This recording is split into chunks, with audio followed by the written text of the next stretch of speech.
Hey friends, it's Laura with Laura's Handmade Haven. Welcome or welcome back. I'm so glad you joined me today. We're continuing our vintage quilt upcycle, recycle, remake series, and this is the zippered pouch tutorial. So this is a quick little zippered pouch idea that I ran across a few different versions of how to do it. But to be quite honest, I'm going to kind of do my own thing with this. So all you're going to need is one vintage quilt square. So whatever size that you want, and just make sure that your zipper is longer than your block. Is wide or long, however you're going to put your zipper. Whatever edge you're going to put your zipper on, make sure that the zipper is longer than that edge. And then the other thing you're going to need is just some 2.5-inch binding strips that complement your vintage block, hopefully. So let's head on over to the craft table. I'll show you how we're going to prepare these items, and then we'll get our zippered pouch put together lickety-split. This is not much prep work. If you watched the video where I cut this quilt apart, you'll know that I have cut all my blocks apart into the different projects that I'm going to be using them for. So the only thing I need to do is just kind of square up this one block, and I'm going to cut it to a 12.5-inch square just because that's a really good size and based on the quilt block size that I have. I am using a Quilter Select 12.5-inch square ruler and a Quilter Select a rotary cutter. I know people ask me about my rotary cutter a lot, and I don't mention it often, but I really do love this rotary cutter. It is kind of a trick to get it closed, but thanks to a viewer, I now have an easy way to close my rotary cutter. So if you have this one and you're struggling with the same thing, this was her trick. She's like, you just have to bounce it on the table. You don't have to do all of this or anything. I was always trying to do this with my finger and it would go too far and it doesn't get right. So you just have to push the button, bounce it a little bit on the table, and it closes right up. So that's amazing. All right, so this is all of the prep work basically that we have to do for this tote. The only other thing that we're gonna do is just sew it all together, and we're gonna head on over to the sewing machine for that. Okay, so the first thing that I'm going to do is I'm just going to apply some binding to two of my edges. So to do that, I am just going to do just like I would do on a quilt.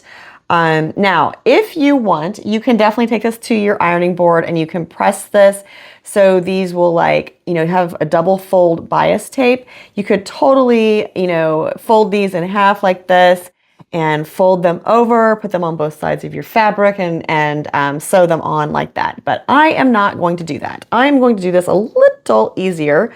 So first, working on the back side of my block, I'm just gonna pick two sides because I am working with a 12.5-inch square.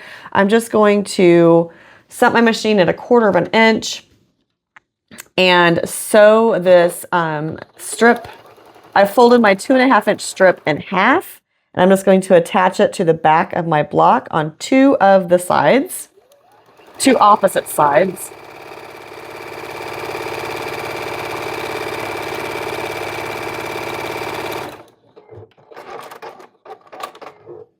I'm just going to cut this off.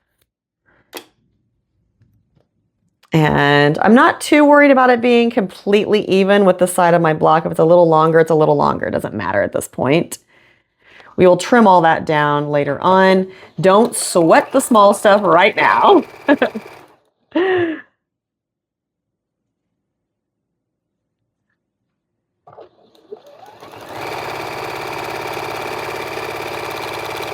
And this is the opposite side of the block.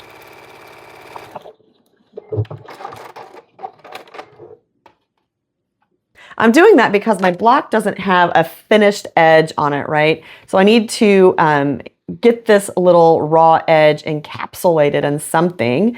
So now I'm just going to bend it over just like I was, doing binding on a quilt. That's technically what I'm doing here.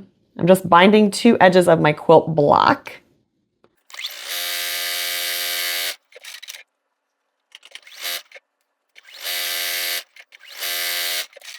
Now I need to do a thread color change because we're going to attach our zipper next.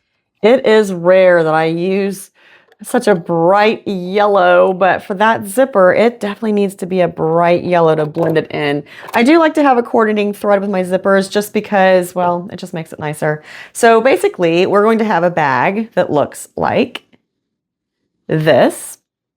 So we're going to put our zipper right along here. So we're gonna take our zipper, we're just gonna sew it on top of this gray strip, and I am gonna get my zipper foot out. Now the zipper should go right along this outer edge of that binding that we just put on.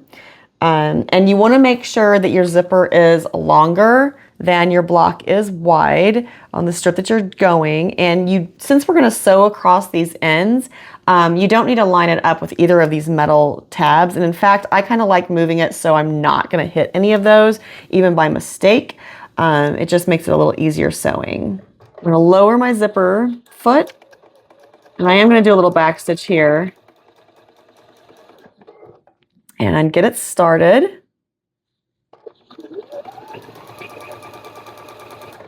Now, if you want to pin this in place, you should totally do that, okay? I am fairly confident that I can keep this along that edge. I just go slow.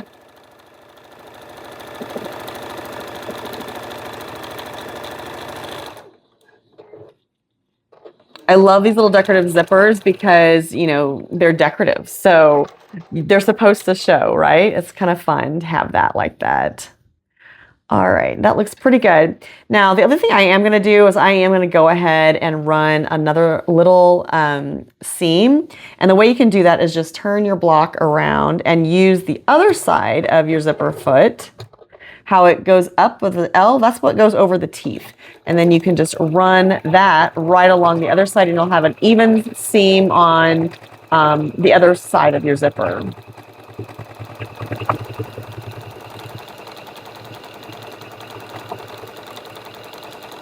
Just to kind of hold those little scallops down. All right, so here is our cute little zipper. The scallops are all held down, and it also helped hold this down. So now we have to just flip it around. Now I know you're like, well, how are you gonna sew that? Well, I'm not gonna sew it yet. Hang on. This is where we're gonna use a few pins. And because we are going to first very carefully line these two sections up just so they meet perfectly, and so our block is flush on the sides. You don't want to pin your block together yet. We're only doing the zipper at this point, but I am going to pin my zipper just through this first layer of the block with that gray. Now I also want to put another pin in the other end. And again, just kind of lift this up a little bit and make sure that these two gray little strips match up. They should be touching. And we'll put one more pin down here. Now you can add more than that along the way if you want. There is nothing wrong with that. I might add one more here in the middle. And now we're going to unzip this, and so we can sew that side of the zipper on. And this is why I said, you know, you want your zipper much longer than you actually need it. Because look, I can flip this open. This will go under my needle perfectly fine, and I'll be able to sew this zipper into place. Now I don't want to sew into my pin, but I'll get a couple stitches in and then we'll go on from there.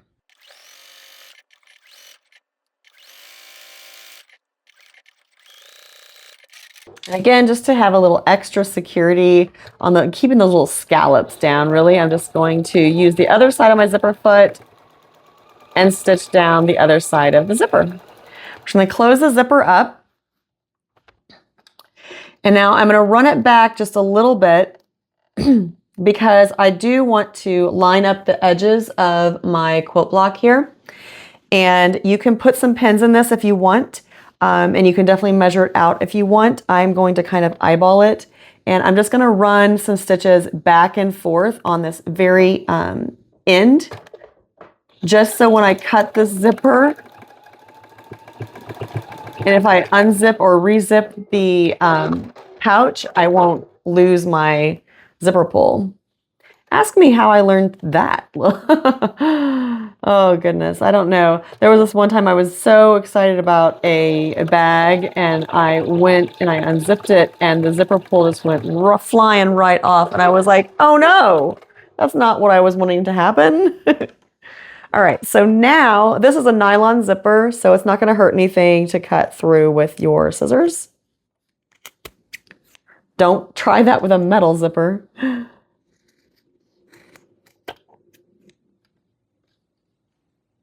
All right, so now that is perfectly trimmed to each edge, and it's also tacked in place with just a few little stitches to keep that zipper on my bag. And the last thing we're going to do is just run some binding around the entire perimeter of the block. And yes, that is going to cover up some of our cute little block here and here, but it's going to give it a nice finished edge. I kind of like moving my zipper pull a little closer to the middle when I'm doing this, just so I don't accidentally run over the zipper pull, because that will break a needle faster than anything. Now, it doesn't really matter where you start with your binding. I kind of like starting on a long edge instead of a short, and I kind of like starting on the bottom rather than the top. So that's what I'm going to do. I'm just going to start down here at the bottom. And again, this is going to be a 1/4 inch in, just a 1/4 inch seam, just like if you're quilting. And we're going to put this on just like we were quilting, or just like we're binding a quilt.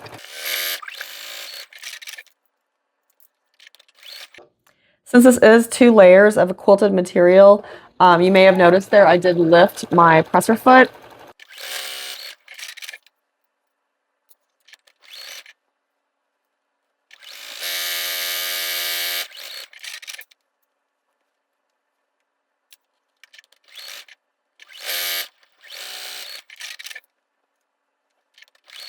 All right, so there are multiple ways to finish the ends for your binding. You can measure them out and sew a straight seam. You could tuck one inside the other and just keep sewing across it. You can go out and do a mitered finish. I am going to kind of do a straight finished seam. And the way I do that, I don't know if you guys have noticed me do this before. The end that I started with, I will bend it back and kind of use my fingernail to crease a little line into it. So I just take my fingernail and crease a line into that. It does not have to be a 1/4 inch. It can be whatever. And then I'm going to take the other end and butt it right up against that and do the same thing. I'll use my fingernail and just kind of press a crease into it. And then when I pull these out, I have those creases to line up, and that is my stitching line. And then after I stitch it, I'll test it first. And then if it's right, I will trim it off. So now that I have those 2 lines creased in there, I can just line those up. And sometimes, depending if I didn't leave enough of a tail, sometimes I will stick a pin in it just to get a little bit better of a hold on it. But I think we're going to be okay on this one. And then, like I said, I want to test it to make sure. If it was too loose, I could just put that seam down in a little bit further. If it was too tight, I could take that out and then put in a looser seam. All right, so that is good though. So I'm going to go ahead and trim that off. And that's going to lay really flat up against there. And just like binding a quilt, we'll flip it over and we will sew down the front side of our binding. And again, it doesn't really matter where you begin. You can start and stop wherever you want on this. I don't like starting close to a corner. I like to kind of start away from a corner just because I want a little bit of a gap there in order to do the folds and everything. So I would suggest starting on one of the longer edges, about in the middle. That's what I'm going to do. All right. And then I'm just going to use my presser foot to kind of keep my seam allowance straight all the way around.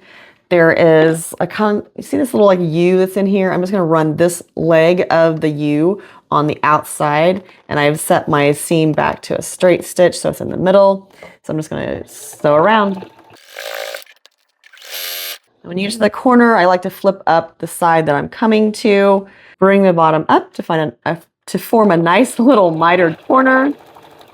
Now, sometimes I will go ahead and sew down that mitered corner, and sometimes I'll just turn the corner and go for it. And this time I'm just going to turn the corner and go for it.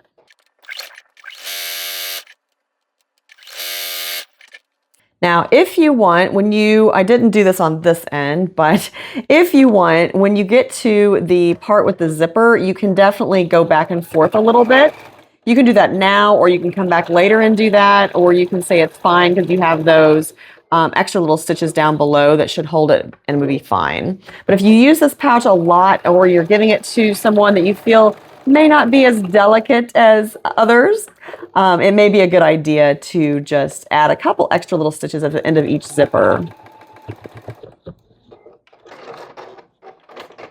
All right, here we have it. We have a cute little zippered pouch that we can take with us to retreat or wherever we're going, really. This would be so fun to give to your friends with some goodies inside, maybe some chocolate. So I hope you found this quick little tutorial helpful. I hope you picked up a tip or trick or two. Maybe you have some vintage quilt blocks laying around that you want to turn into a cute little pouch. And this is a quick, easy way to do it. I love how this turned out. I was going to gift this to someone, but now I'm thinking it might be mine. So sorry. I hope these videos are helping you come up with some ideas on ways to use vintage quilts when they've lost their life as a quilt, but they still have lots of love to give. So there are so many ways you can upcycle, recycle, and remake those vintage items into something new that can be used, or share the love with many people instead of just one person having the quilt. So until next time, find joy in all you do, carve out some time for crafting and creating, and remember, it's always better when you make stuff up.